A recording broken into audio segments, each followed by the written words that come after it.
Hey everyone, welcome back to another episode of the Other 6 Days podcast, where we chat about life outside of Sunday and what it means to live from our gatherings and not just for them.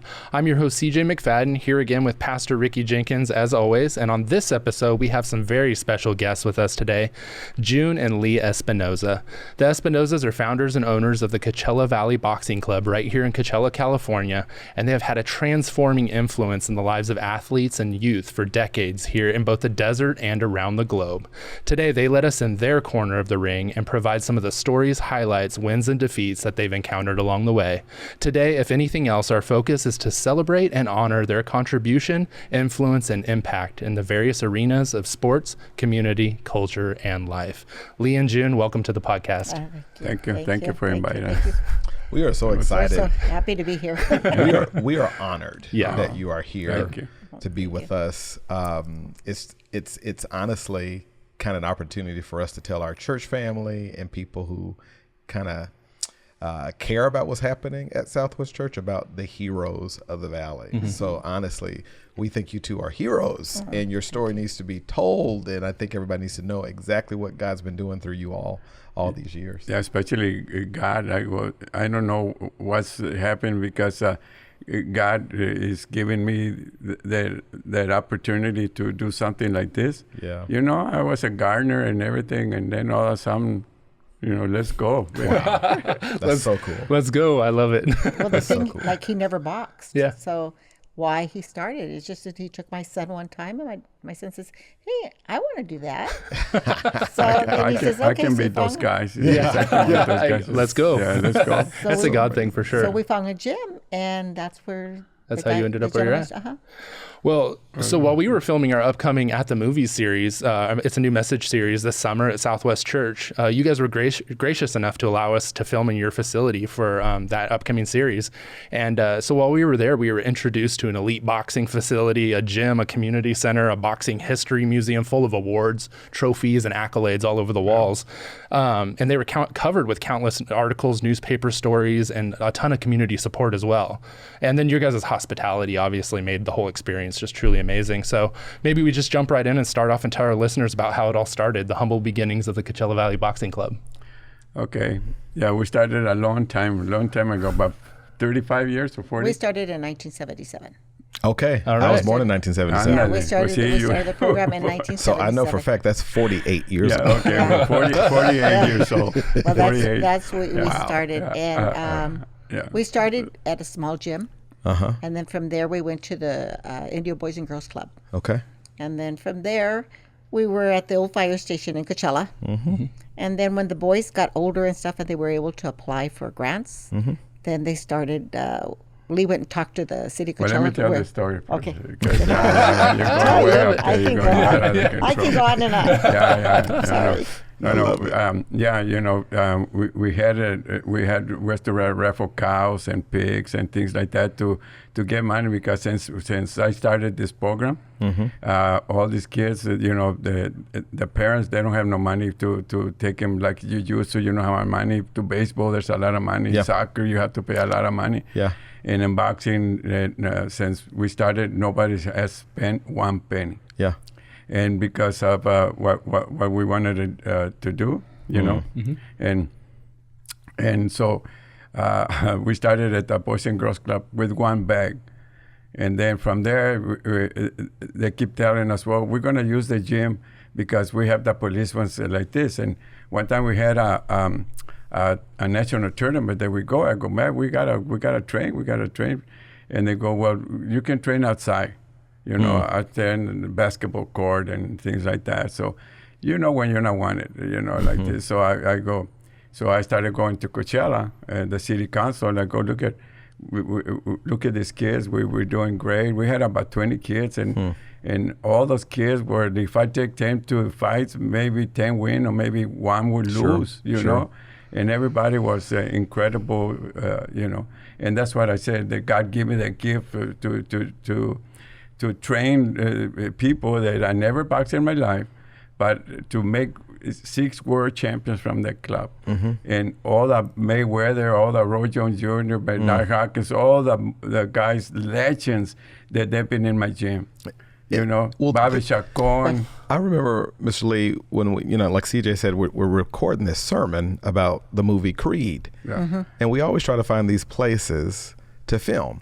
But it's always just, okay, yeah, sure, that's okay. That's a nice place. But I walk in your gym, and I'm like, how did I not know that this existed in the Coachella Valley? I mean, it looks like a movie seat or set. Yeah. It's unreal. Boxing arena or gym, boxing, what do you call it? A ring. Boxing rings. Yeah. There's gloves everywhere. There's pictures of fighters. If you are listening to this and you haven't seen the Coachella Valley Boxing Club, you've missed something that's special that's going on in the Valley.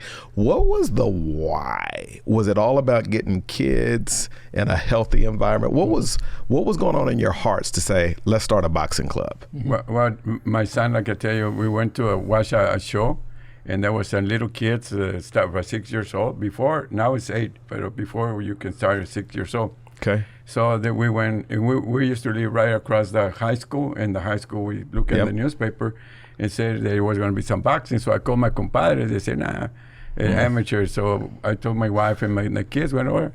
So they started little kids, and they gave a big trophy to the winner and the loser. Mm-hmm. My son goes, my God, he goes, he goes, is he going to take it home? That's his. I go, yeah, well, he won it. And he goes, it took me a year because we had him in soccer. It took me a year to get a little ball like this, with a piece of wood inside it, a little ball, it's smaller than the golf balls. Yeah. So he goes, shit, I can beat those guys. And I go, okay, so. Yeah. And then he keeps saying, it took maybe like a month, but he keep bugging me. So I look around, and there was in the Boys and Girls Club, there was a club open boxing. Mm-hmm. And Lalo Gutierrez was the trainer there. So I go, hey, I got a kid here. How old? He goes, 6 years old. I go, well, my son's 6.5. He goes, okay, so bring him. And then he started showing him how to walk and this and that and doing it. In 3 weeks, it took him to fight. Wow. And then from there, a big trophy. Man, when he wanted my I choked, I wanted to cry. Yeah. And it was emotional. Yeah. And after that, to make a long story short, there was nobody in the U.S. could beat him. We had 300 some trophies. Wow. We when he was 15 years old. Wow. And there was incredible fighter, but anyway, so I'm stuck now. Okay. In boxing, when the kids turn 16, they become open fighters. Okay. So where they could fight somebody below 16, they could fight in their same age level, their weights. Okay.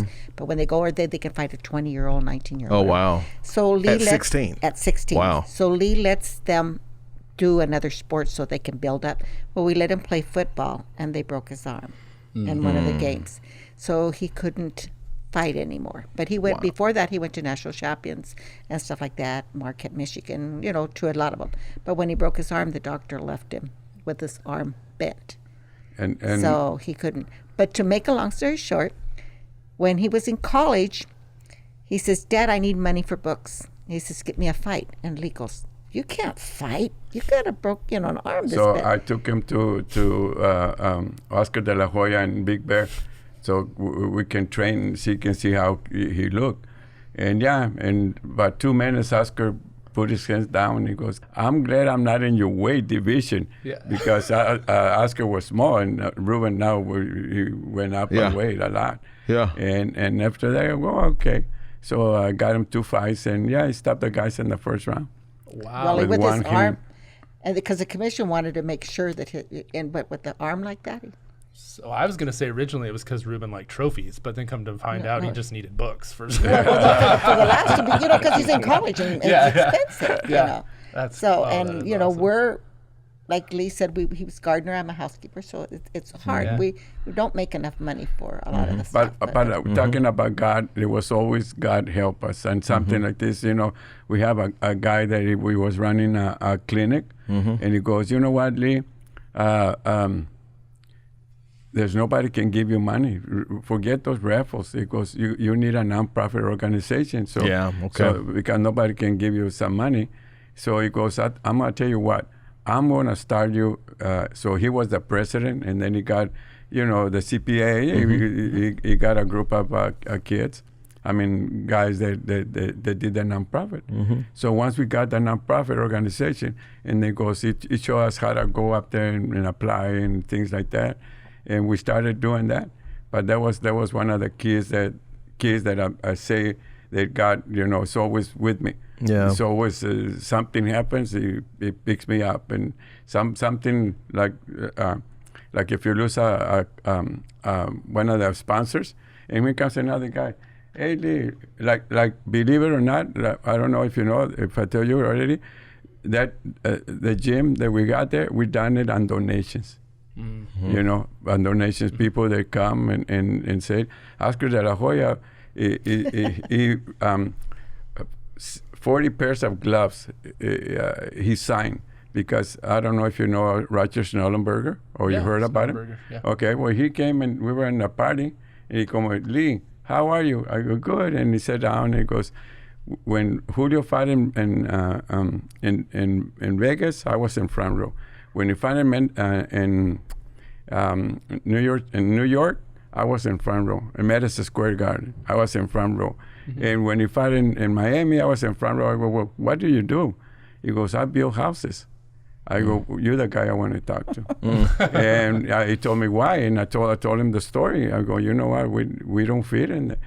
And things like that. And he goes, well, let me go and check it out. We'll see what you want. So he went up there, and he goes, oh, okay. Oscar de la Hoya was training there with us, and then he said, if Oscar signs some gloves, he's not in some gloves, like a pair of gloves, I'll build it for you, And I say, okay. So I talked to Oscar, and he goes, yeah, definitely. So he brought 40 pairs of gloves, and he was in my office. I started sweating, you know what I mean? I go, oh, my God, what am I going to tell Oscar? And Oscar, he goes, when he came down, he goes, Lee, show me the money, man. Show me the money. I go, I'll show you that when it's done, okay? Yeah. So, and then we did that. Wow. And then another one, remember when they were building houses like crazy here in Coachella? Well, a project manager came to train, wanted to train there. And we only had one treadmill. Okay. And I go, my dream is to open more so we can have a fitness center too, so we can have treadmills back. And he tell me, how much do you want? How much do you want? I go, well, maybe 4,000 more, 4,000 feet. And he did it. And we went and got his subs. One of them came and he did the grading and put the cement and put the plumbing. And then even the painter, even the guy's a painter. I don't know if you saw all the people, lumberyard and everything. So I'm telling you, I'm really blessed with what God gave him. So Lee, what would you say, obviously it started with Ruben a little bit, and, it's kind of obviously expanded largely from there, and you as well, June. But what would you guys say that, what have you seen in what you have done and what you continue to do transforming Coachella and the local community around you, especially the youth in that area? My thing is, and I've always told everyone, that if I save one boy, I save 5 more. Because that one boy is going to go back out and say, hey, we've got this. Look at what we do. Yep. And the kids, there's some kids that all they need is someone to say, hey, doing a good job. That's right. And that's what we get glory at, to where if the kids can do that, it's awesome. They've got some place to go and not worry about they're going to get yelled at or whatever. They're going to be trained. And like a lot of kids aren't boxers, but now we have the fitness center so they can do that. They can weight lift, this and that. We've got the kids from the high school coming and training. They come. The football players. Basketball. Sure. They come out. My son brings them in the morning and they weight lift. Then they go to school. So. What is the favorite part of your day? The favorite. Open-ended.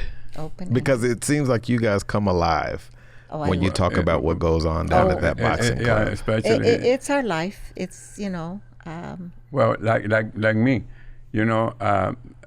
I'm retired.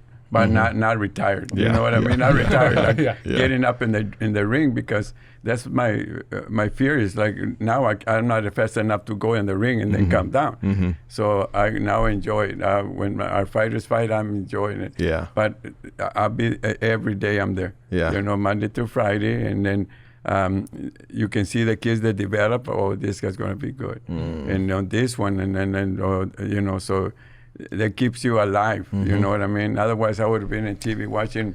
McDonald's, okay, let's go get you something to eat. Yeah. But no, it's amazing. Just awesome to see the kids. And then I love to see the little ones. Yeah. That's my favorite, the little ones, because the gloves are heavier than they are, you know.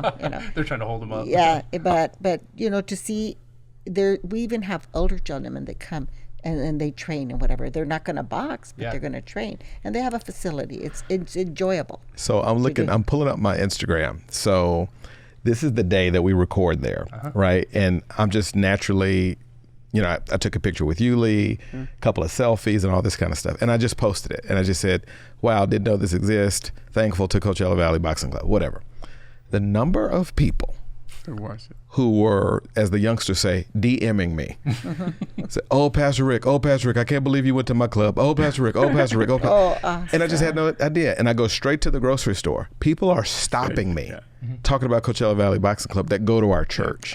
And so I felt like the idiot that didn't know anything. Jocelyn Camarillo. She just barely fought. She won. Jocelyn goes to Southwest, as does her family. Yeah. Tell me about Jocelyn. She's going to flip out when she hears this, by the way. That would be great. I trained Jocelyn when she was 13 years old. Okay. I made her number one in the U.S.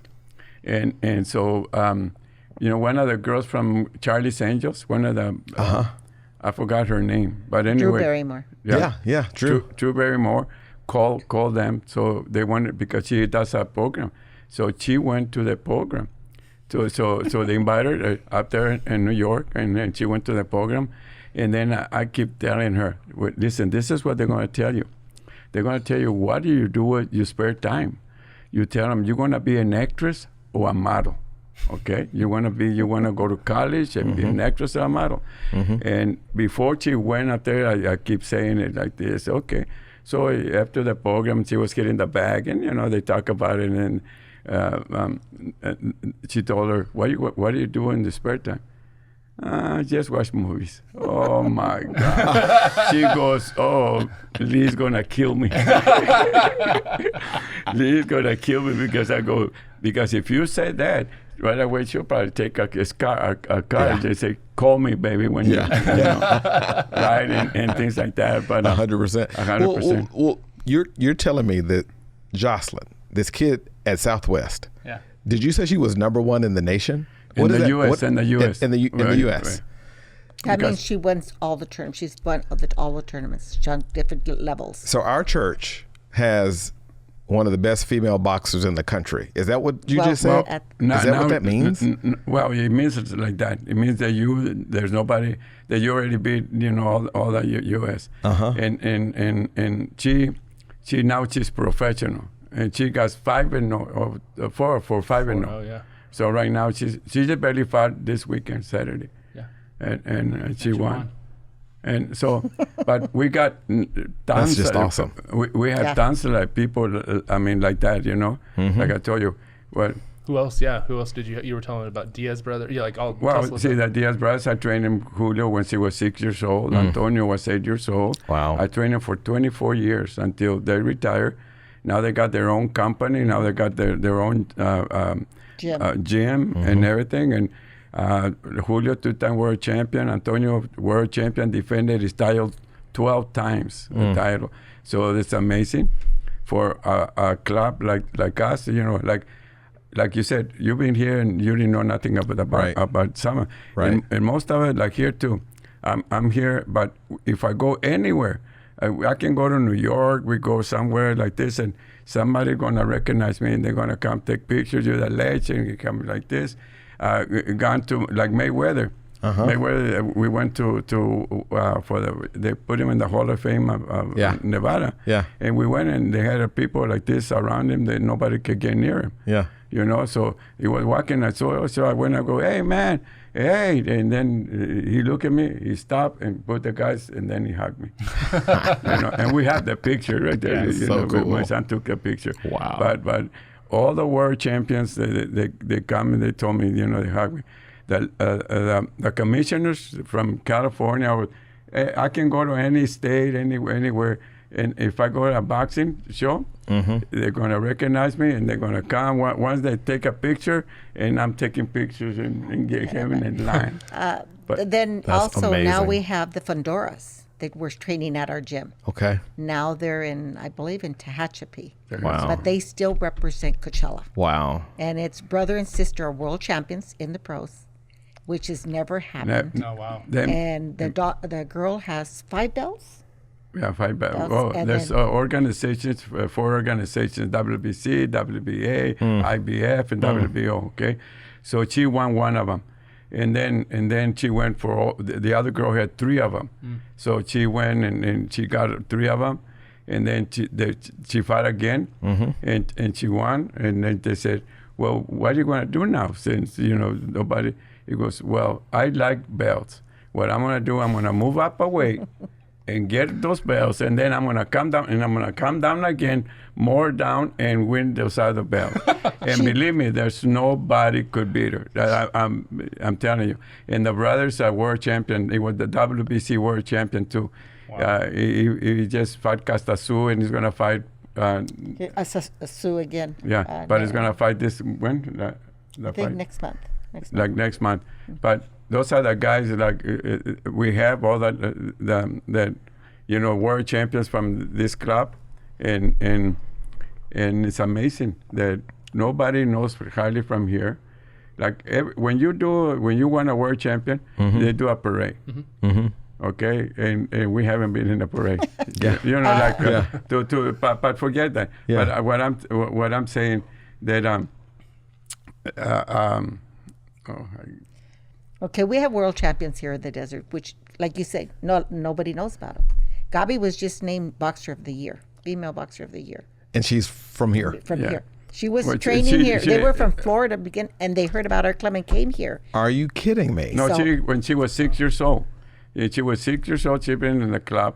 And then there were four brothers, but only 2 made it. Only her and the other one. The other one went to the army. They had a heavyweight, but he didn't hit enough. So the father, like I tell you, we don't want nobody to get hurt. If you don't make, that's hard. Especially if you don't make it a boxing, hey, go do something else or like this and that.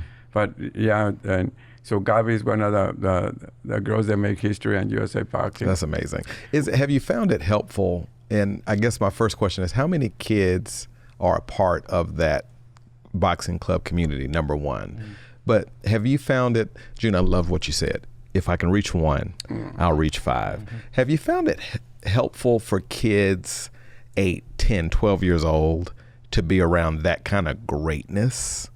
In other words, all these world champions and best in the nations coming through. What have you seen that being around all those great athletes does for the little bitty kids, the 10s and the 12s? How does it change their lives? I think it makes them say, you know what, I want to be that. I want to do that.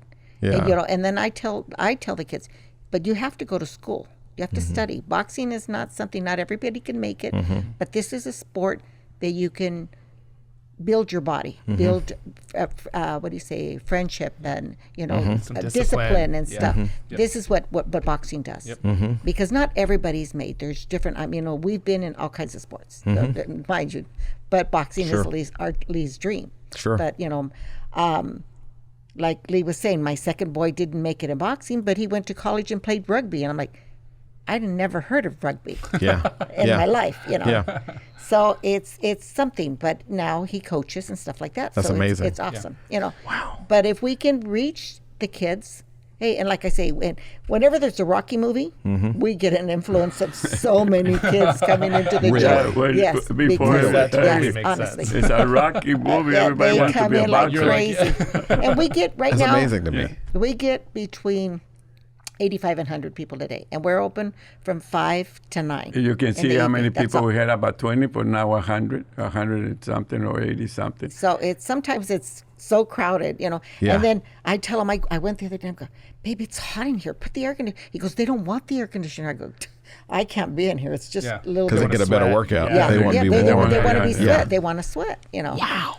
So we mentioned earlier, I want to hone in on this. We talked about you guys being local heroes and just, you know, what you've done for the community and just, you know, what the Coachella Valley Boxing Club has been. And we've heard the monikers for you, you know, that say that you're the Valley's godfather of boxing, a local icon, legend, role model, and hero. So let's talk about the things that truly define a hero or greatness in your guys' opinion. Who has been that person in your own lives or one that's always been in your corner, would you say? I would say our sponsors. Oh, the ones that's that, good. The ones that believe in us, our sponsors. Yeah, because we've otherwise got it won't Burger be. Foundation, the I can't even think of it. The Bob Hope Classic was one of our first big sponsors. You know, they felt this is a program that, you know, that there's never been around that they've seen. Yeah. Because we started, you know, the boxing club. Yeah. Love that. But it's I think without them, we wouldn't have what we have. Yeah, we were We wouldn't be struggling. able We wouldn't to be able- give a facility to people for free. Right. And we don't care what age you are, it's free. Love that. That's awesome. You We know, buy the gloves, we buy everything. We painted the gym. Oscar de la Hoya donated $30,000, and we put it all on the gym. You know, we if you see it, we painted it outside because it was already 25 years or 20 some years, and we haven't done nothing to it. And then now you've seen it. Yeah. It looks amazing. So, I mean, you know, I know, a lot of people tell me, how can you do it? You know, I go, because he loves it and the kids love it. And, you know, so, and if, like I've said again, if we can bring the kids in and they know they have a place, they have a place to call home. Yeah. And you come in, and if you're there, you can see the kids walk in and hi, Lee.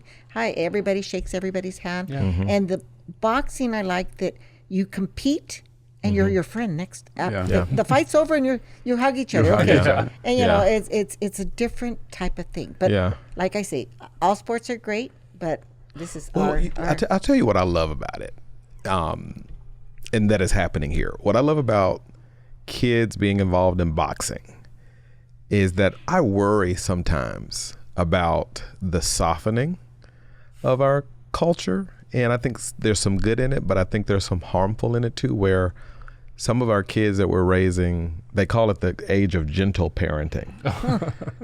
And we're raising up kids that are a little ill prepared for this world. And I tell you what, there's something about a right cross to the face that makes you embrace the reality that life is going to have some ups and downs. But it's a community place, and it's where their friends are. And I just love the values and principles these kids must be growing up with you guys. I mean, I just love it. And I just love that it's happening here. Yeah, and we had kids that were, like Lee said before, in juvenile hall and stuff like that. Yeah. And we tried working with juvenile hall, but they said, oh, it's a violence board. I go, but you know, it all depends on who's in the corner for you. That's right. You know, you've got to have somebody protecting you. You know, and in boxing, in the amateurs, you wear headgear, you wear protective gear. You know, so it's not something you're just going to go out there and punch each other. And it's, I don't know.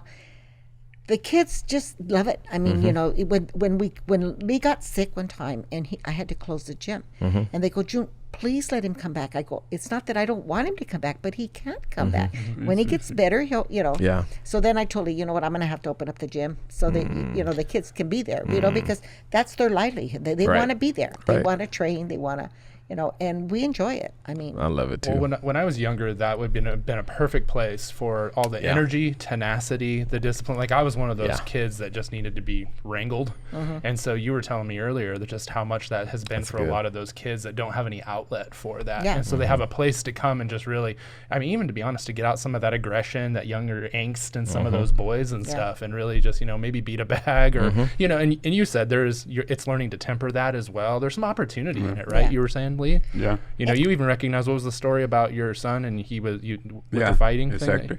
Yeah, even when I told him, my son, that this is not for you, because he had beaten this guy, you know, in a long time, he went represent the U.S. in the Olympics. Wow. And he beat him one time, and then we did a show here in Coachella, in Indio, at the Boys and Girls Club, and we matched him again.